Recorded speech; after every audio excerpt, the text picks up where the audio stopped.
the US, South Korea, and Japan are pushing for a new multinational panel of experts, possibly outside the UN, to ensure sanctions enforcement against North Korea after Russia and China thwarted monitoring activities at the world body, three sources said on Wednesday.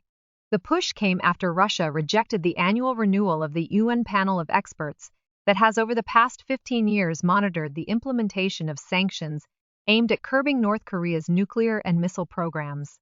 China abstained from the vote. The envisioned new panel is aimed at continuing the UN entity's work and would be operated by Washington, Seoul, and Tokyo, and joined by like-minded countries including Australia, New Zealand, and some European countries. The sources said on condition of anonymity due to diplomatic sensitivity. The UN panel had faced some difficulties as Chinese and Russian members often tried to water down North Korea's suspected sanctions evasion, a senior South Korean government official said.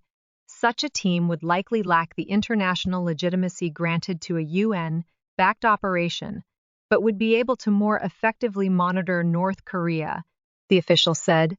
Seoul would prefer launching the mechanism among allies and friends, but there is a possibility that they will seek formal endorsement through the UN General Assembly, UNGA.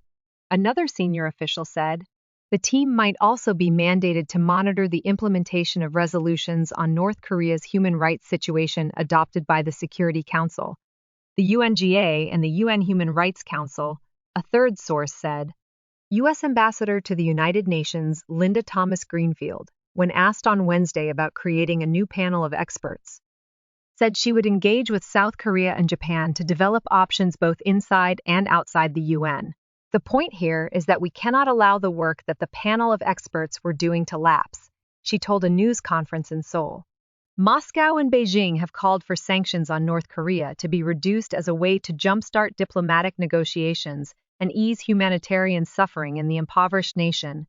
Thomas Greenfield, visiting the heavily armed Korean border on Tuesday, urged Russia and China to reverse course and stop rewarding North Korea's bad behavior and shielding it from sanctions-evading activities.